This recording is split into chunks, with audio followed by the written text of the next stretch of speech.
When I was told that Be Quiet are getting into keyboards, I almost thought it's a late April Fool's joke. But not only is it actually real, and in fact they have two different models, but also unlike so many other companies that just want to branch out and go into as many different peripherals as possible, theirs aren't just some random OEM looking keyboards. They actually put some R&D into these to make them rather special. So you have two models, the dark mount and the light mount, which is the more budget one. So let's start off with the light mount first and then see how the dark mount improves on it. Nothing too special as we begin our exploration of the box, just your regular documentation and then the star of the show underneath. Again, this is the more budget one, so don't expect too many fireworks, but still, as you can see, it is a pretty sharp looking keyboard. It uses a similar brushed aluminum look to something like my G915 from Logitech and a couple of other keyboards that use that kind of finish. And thankfully, unlike quite a few keyboards we covered recently, this one has a numpad. Obviously, the main thing that kind of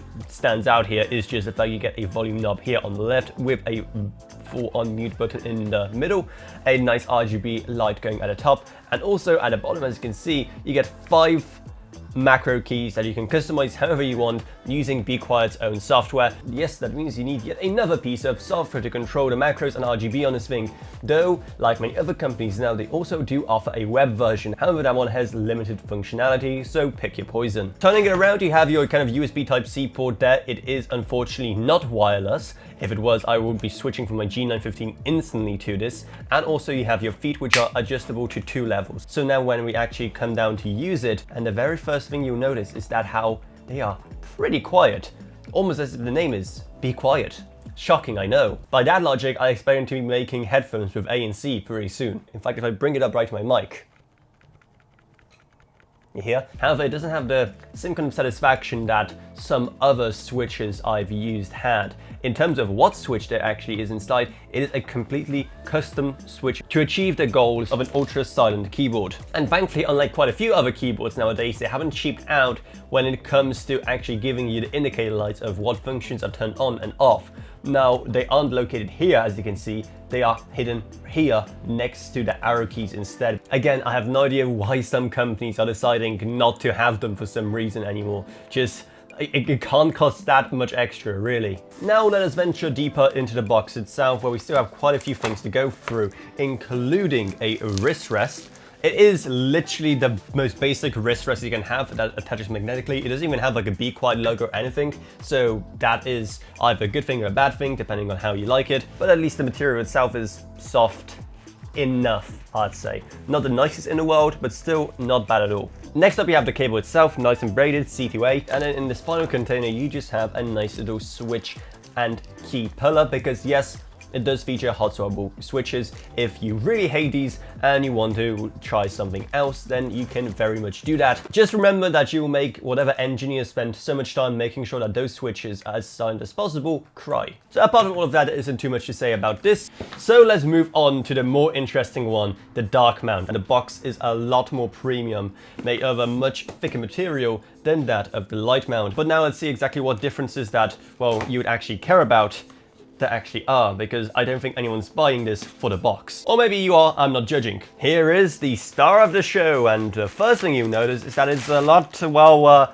smaller, almost as if there's something missing, a numpad or of some sort. Well, there's a good reason for that, because if you remember the Everest Max keyboard, which we covered a while back, well, the dark mount is pretty much the same thing, where you can attach your numpad, your media controls, wherever you want, or none at all if you don't want them. I wonder how much that came from the fact that the parent company of Be Quiet also recently acquired a mountain. However, when I spoke to Xander from Be Quiet at Computex about it, he said that, while similar, they are two completely different keyboards with different approaches, so we'll have to see exactly what's different. Let's get all the goodies unpacked first. You get the exact same wrist rest as before, apart from the fact that the mechanism for attaching it is slightly different. So again, if you like it, great. If you don't, then you could probably say that you'd expect something more from a more expensive premium keyboard, but we'll get to the price a bit later. Then of course you have the actual numpad plus macros, which uses a similar system to the Everest Max, but not quite. So there's still this slider right here. While it still uses Type-C as an interface, you can kind of see it here, it just kind of uses one and then magnets to actually hold it in place. So we'll see exactly how strong that is in a second. Then we also have what I assume to be our media controls right here with a screen, naturally. A premium keyboard doesn't have a screen in 2025, it's not a premium keyboard. And then we also have our cable, which is the exact same pretty much. Plus, you also have a bunch of additional goodies underneath, including an additional part of the wrist rest to go under the numpad. Plus, also, you have yourself these, what are these? Oh, these are feet, aren't they? So this is pretty much the same as it was on the mountain keyboard then, because it also used a system where you can just add these small magnets one by one. The only difference is that those were circular. Plus, of course, you get another key slash switch puller. This one looking a bit more snazzy than the last one. So the way this Mr. Potato Head keyboard works is as follows. You just take whatever you want. So let's just take a numpad. You take off that cover and you just slide it in like this and it is on. In terms of how strongly on it is, I mean, I can even shake it and it's not coming off. So there's a bit of a wobble if I kind of just wobble it back and forth, as you can see. However, it is on there, so you don't have to worry about that detaching.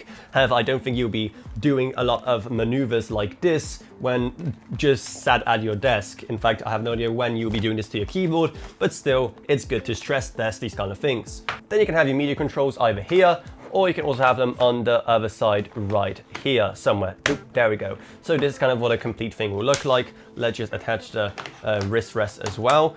And that is also, oh, okay, yeah, that is a lot weaker than I kind of thought it would be. It just kind of goes right off there. I really wish, and that goes for quite a few keyboards we covered recently, that it had much stronger mechanisms for keeping the wrist rest in place, because this is, yeah, even if you just move it a bit on your desk, it just kind of has a tendency to fall off, unless I'm just like attaching it wrong. But like, yeah, look, I just moving it slightly to make room for something on your desk and boom, it pops off. This whole system of attaching everything whichever way you want is awesome, don't get me wrong.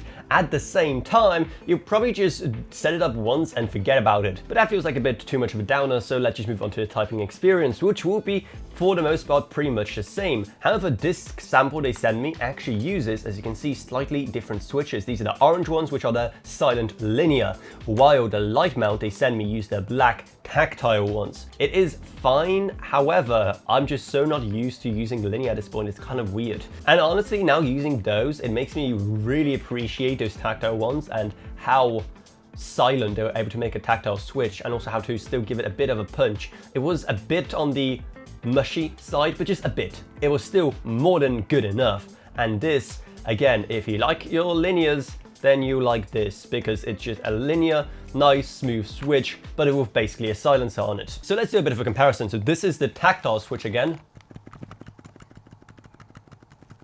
And then this is what the linear switch sounds like. You get this RGB diffusion bar right here at the bottom. That looks phenomenal, by the way. These are both pretty decent keyboards, and if you really want the kind of expanded media controls of this and the additional macros here, then go for it. However, one thing you will be losing out of this one is having the macro row on the left, which I kind of wish they had some kind of at least expansion module that you can get these macros on the left. Just even this tiny row right here, I think that would go a long way, but whatever, maybe they'll bring it in the future. But dear viewer, there is one more important thing we have to talk about.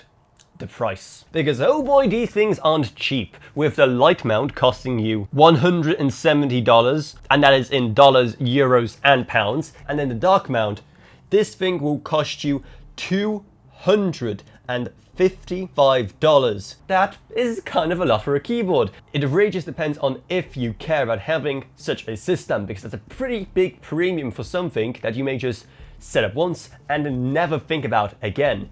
If you have a genuine use for it, like for example, if you're traveling a lot and you want to be able to fit this keyboard in a more compact way, well, you can just strip it down and then reassemble it on the spot. Or if you, for example, are looking for a keyboard with a numpad on the left, but you can just not find one because no one makes keyboards for your weird left-handed needs, then you can always just go with this and you still get that premium Be Quiet quality. However, that's still a steep price. And honestly, unless you fit the specific categories, then I don't know how else you can justify it, unless you're just really rich and you just don't care. That's not to say it's a bad product, not at all. It is just a premium one with a premium price, as you can expect. I mean, at the very least, they should have made the box be as cool as on the Everest Max, where you had all those drawers at the bottom, which you open up. Now, if they release some additional modules on the website in the future, for example, that would be one way to increase the value proposition of this product by giving you some more ways to customize it. And let's not forget that they are releasing a mouse later this year. So it could also be worth it if you're looking into entering this whole Be Quiet peripheral ecosystem and having everything match. But if you watching right now are Mr. Moneybags or Mrs. Moneybags, then our links to these will be down in the video description below, where you're also going to find our Patreon, because even a single $1 a month truly goes a long way. Plus huge thanks to Gavin Burns, Justin Rage, Ella Broniak, Wadash Voka, Better Carousel, not a pseudonym, Make Sumner, and Shane Allcroft. But anyway, that's how it is. I hope you enjoyed this video. If you did, then remember to subscribe, like, whatever, and I'll see you all in whatever I make next. Goodbye, everyone. Goodbye.